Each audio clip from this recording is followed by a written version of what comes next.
13장 18절로 35절 말씀입니다. 제가 먼저 읽겠습니다. 그러므로 예수께서 이르시되 하나님의 나라가 무엇과 같을까? 내가 무엇으로 비교할까? 마치 사람이 자기 채소밭에 갖다 심은 겨자씨 하나 같으니 자라 나무가 되어 공중의 새들이 그 가지에 깃들였느니라. 또 이르시되 내가 하나님의 나라를 무엇으로 비교할까? 마치 여자가 가루 서말 속에 갖다 넣어 전부 부풀게 한 누룩과 같으니라 하셨더라. 예수께서 각 마을로 다니사 가르치시며 예루살렘으로 여행하시더니 어떤 사람이 여짜오되 주여 구원을 받는 자가 적으니까? 그들에게 이르시되 좁은 문으로 들어가기를 힘쓰라. 내가 너에게 이르노니 들어가기를 구하여도 못하는 자가 많으리라. 집주인이 일어나 문을 한번 닫은 후에 너희가 밖에 서서 문을 두드리며 주여 열어주소서 하면 그가 대답하여 이르되 나는 너희가 어디에서 온 자인지 알지 못하노라 하리라. 그때에 너희가 말하되 우리는 주 앞에서 먹고 마셨으며 주는 또한 우리를 길거리에서 가르치셨나이다 하나 저가 너희에게 말하여 이르되 나는 너희가 어디에서 왔는지 알지 못하노라. 행악하는 모든 자들아 나를 떠나가라 하리라. 너희가 아브라함과 이삭과 야곱과 모든 선지자는 하나님 나라에 있고 오직 너희는 밖에 쫓겨난 것을 볼 때에 거기서 슬피 울며 이를 갈리라. 사람들이 동서남북으로부터 와서 하나님의 나라 잔치에 참여하리니 보라 나중된 자로서 먼저 될 자도 있고 먼저 된 자로서 나중될 자도 있느니라 하시더라. 곧 그때 어떤 바리새인들이 나와서 이르되 나가서 여기를 떠나소서 헤롯이 당신을 죽이고자 하나이다. 이르시되 너희는 가서 저 여호와에게 이르되 오늘과 내일은 내가 귀신을 쫓아내고 병을 고치다가 제3일에는 완전하여지리라 하라. 그러나 오늘과 내일과 모레는 내가 갈 길을 가야 하리니 선지자가 예루살렘 밖에서는 죽는 법이 없느니라. 우리 다 같이 읽겠습니다. 예루살렘아 예루살렘아 선지자를 죽이고 내게 파송된 자들을 돌로 치는 자여 암탉이 제 새끼를 날개 아래에 모음같이 내가 너희의 자녀를 모으려 한 일이 몇 번이냐. 그러나 너희가 원하지 아니하였도다. 보라 너의 집이 황폐하여 버림바 되리라. 내가 너희에게 이르노니 너희가 주의 이름으로 오시는 이를 찬송하리로다. 할 때까지는 나를 보지 못하리라 하시니라. 아멘. 오늘 본문 전반부에서 예수님께서 하나님의 나라를 가르치실 때에 두 가지 비유를 들어서 가르치셨습니다. 첫째, 하나님 나라는 이제 어떤 사람이 작은 겨자씨 하나를 가져다가 자기 채전에 채소밭에 심었는데 이제 그게 싹이 나고 자라서 큰 나무가 되었고 공중에 있는 모든 새들이 깃드는 것과 같다라고 이렇게 비유해서 말씀하셨습니다. 공중에 있는 많은 새들이 깃들 수 있는 안식할 수 있는 큰 나무가 되었다. 그 어제 본문의 연장성산입니다. 18년 된 병자를 고치시면서 그 사탄에 매인받은 것에서 풀어줄 때 그 회당장이 기뻐하지 않았죠. 안식일이어서 그렇습니다. 그러나 예수께서 말씀하시기에 그 18년 동안 귀신에 들려서 꼬부라져서 조금 더 펴지 못하는 그 자를 고치고 그러므로 말미암아 참된 안식과 회복을 준 것이 이것이 바로 하나님의 나라이다는 것을 가르치시기 위하여서 오늘 본문이 이어지고 있습니다. 또 그와 같이 작은 겨자씨 한 알, 한 병자를 고치듯 작은 겨자씨 한 알처럼 보이는 이 시작되는 하나님의 나라의 큰 나무로 변하는 외적 확장이 되는 것, 한 사람 한 사람 이리하여서 많은 사람에게 확장되는 그런 하나님의 나라를 이제 가르치시죠. 가히 폭발적일 것이다. 너희 눈에 보기에 엄청난 일이 벌어질 것이다는 말씀입니다. 작은 겨자씨 하나는 물론 예수 그리스도입니다. 그리고 이 놀라운 일들을 위해서 이 겨자씨를 갖다가 심은 사람이 있다고 하는데 그 사람은 누구인가? 하나님이십니다. 그렇습니다. 실로 예수 그리스도가 전해지고 혹은 심어지고 복음이 전해지고 복음의 씨앗이 뿌려지고 이런 말이 있는데요. 하나님의 나라가 임하고 확장되는 놀라운 역사들을 우리가 지난 과거를 통하여서 잘 알 수 있습니다. 이미 선지자 이사야를 통해서 하신 말씀이 그렇습니다. 이사야 선지서 60장 22절에 그 작은 자가 천을 이루겠고 그 약한 자가 강국을 이룰 것이라. 때가 되면 나 여호와가 속히 이루리라. 이 하나님의 나라에 대한 이 말씀이 우리에게 얼마나 큰 위로가 되냐면요. 여러분 중에서 또 우리 주변에서 보면은 그 가정 내에서도 그렇고 그 친지나 친구들 사이에서 이렇게 혼자 예수 믿고 또 혼자 교회 다니고 하는 그런 사람들을 볼 수가 있어요. 어린 학생 중에도 있습니다. 물론 굉장히 안타깝고 애타는 마음이죠. 그래서 전도하고 기도하고 이제 이렇게 되지 않습니까? 비록 눈에는 하나님의 나라가 임하지 않은 것처럼 보이고 또 예수 그리스도가 없는 것처럼 보여도, 그러나 그 마음에 예수 그리스도 하나님 나라를 심으신 이는 이제 하나님이시거든요. 그 심으신 이가 뜻을 두고 심으신 것이죠. 때문에 반드시 그 어린 학생이라 하더라도 그 학생 한 명을 통하여서, 또 여러분 가운데 있으시다면 여러분 가운데 그 한 명 한 분을 통하여서 하나님께서 찾으시는 많은 영혼들이 주께로 올 것입니다. 그리고 두 번째는 하나님 나라의 확장인데요. 이제 이번에는 내적 확장이라고 할 수 있습니다. 내적 변화에 대한 그 적은 양의 누룩이죠. 그 비유입니다. 가루 서말을 부풀게 한 누룩입니다. 가루 서말은 굉장히 많은 양이라고 합니다. 10명이 먹을 수 있는 빵이나 떡이 된다고 하는데요. 그런 가루 서말에 비해서 턱없이 적은 양의 누룩, 조금을 넣지 않습니까? 그럼에도 불구하고 전체를 부풀리고 부드럽게 해서 빵이 되고 떡이 되게 하는 것입니다. 그렇습니다. 복음이 임하면 개인이나 사회를 막론하고 변화되지 않습니까?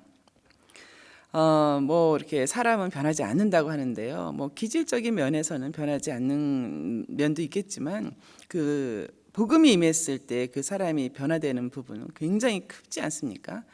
무엇보다도 먼저 삶의 목표와 또 방향이 바뀌기 때문에 실로 전체가 변했다고 할 수 있습니다. 여기 적은 누룩이라고 하는 것도 겨자씨 비유와 마찬가지로 이제 예수 그리스도입니다. 모든 성경의 인물들이 다 그랬죠. 복음으로 말미암아 변화되었죠. 많습니다. 삭개오가 그랬고 사도 바울이 그랬습니다. 또 저와 여러분이 그렇습니다. 고린도후서에 그런즉 누구든지 그리스도 안에 있으면 새로운 피조물이라. 이전 것은 지나갔으니 보라 새 것이 되었도다. 이렇게 위에 두 가지 하나님 나라에 대한 비유 말씀인데요. 우리가 여기서 간과하지 말아야 할 것이 있습니다. 아마 예수님께서도 그 앞에 있는 사람들을 두고 말씀하실 때에 이 부분을 이렇게 강조해서 말씀하셨을 것만 같은 거예요. 우리는 읽다 보니까 그냥 이렇게 평범하게 읽지만요. 다름 아닌 이제 갖다 심은 겨자씨 하나, 또 갖다 넣은 누룩, 그래서 가져다 넣는 테이크죠. 이제 그러한 헬라어입니다. 겨자씨가 우연히 떨어진 것이 아니라는 것입니다. 또 누룩이 어쩌다가 그 밀가루 서말에 들어간 것이 이제 아니라는 거예요. 누군가가 목적을 갖고 또 뜻을 갖고 이제 그리하였다는 것이죠. 물론 하나님이십니다. 그렇습니다. 아무리 옥토밭이라 하더라도 씨를 심지 않으면 나무가 자라지 않습니다. 또 아무리 품질 좋은 가루라 하더라도 스스로 부풀어 오를 수 없는 것이죠.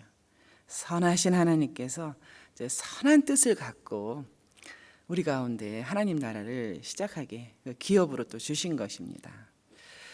그리고 23절에 보니까 이제 예수께서 예루살렘을 여행하실 때 이제 구원에 관한 질문이 있었습니다. 근데 그 질문이 좀 특이합니다. 23절에 보니까 주여 구원을 받는 자가 적으니까라고 이제 질문을 했습니다. 이 질문의 의도나 뉘앙스를 알기 어렵습니다. 읽기에 따라서는 구원을 받는 자가 적으니까 하면서 어떤 좀 우쭐함이나 우월감을 갖고 그렇게 질문을 했는가 싶기도 하고요.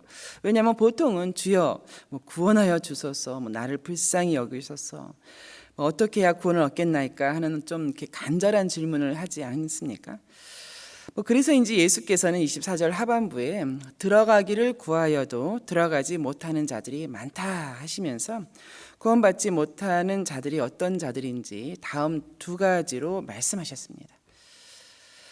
첫째는 25절에 문이 닫힌 후에 밖에 서서 문을 두드리면서 주여 열어주소서 하고, 또 주와 함께 먹고 마셨다고는 하나 실상은 행악하는 모든 자들이다. 이제 그런 자들은 들어가지 못한다.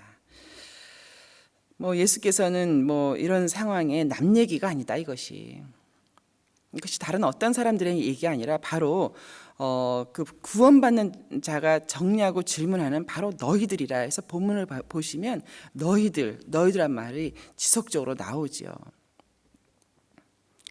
지속적으로 너희들의 구원에 힘쓰라라고 이제 각성을 시키시는 것입니다. 깨어 있으란 얘기죠. 두 번째로는 28절에 자신들의 조상이라 이제 자랑하는 아브라함, 이삭, 야곱이지 않습니까? 또 한편으로는 핍박했던 모든 선지자들은 다 하나님 나라에 있으나 정작 본인들은 하나님 나라 밖에 쫓겨난 것을 볼 때가 올 것이고 그때 밖에서 슬피 울며 이를 갈 것이다. 이 역시 남의 이야기가 아니다. 어떤 이방인들에 대한 이야기가 아니다. 바로 너희들이라 라는 그 말씀입니다. 그렇습니다. 위경우 모두 너희들, 지금 너희들, 내 앞에 있는 너희들, 나의 말을 듣는 너희들이라고 해서 당연히 구원받고 들어갈 줄 알겠지만 그렇지 않다는 것을 심각하게 경고하고 계십니다. 24절의 말씀이 핵심일 거예요. 좁은 문으로 들어가기를 힘쓰라. 힘쓰라. 이제 헬라어 원문에서는 이 단어를 제일 앞에 갖다 놓았습니다. 이제 강조하기 위해서 그러신 거죠. 힘쓰라, 전심을 다하라. 25절 말씀대로 주인이 일어나서 문을 한 번 닫으면 다시는 열지 않는다. 들어갈 수가 없다. 그러니 힘써라, 최선을 다해라. 사람들은 구원받는 자가 많은지 적은지를 알고 싶어 했으나 예수께서는 그보다도 그 구원에 관한 더 본질적인 것, 더 긴박한 현실 삶의 자세를 이제 가르치셨습니다. 그렇습니다. 천국은 이제 요한계시록을 봐도 그렇고 측량할 수 없을 만큼 크고 넓습니다. 그러나 들어가는 문은 예수님의 표현대로 좁은 문입니다.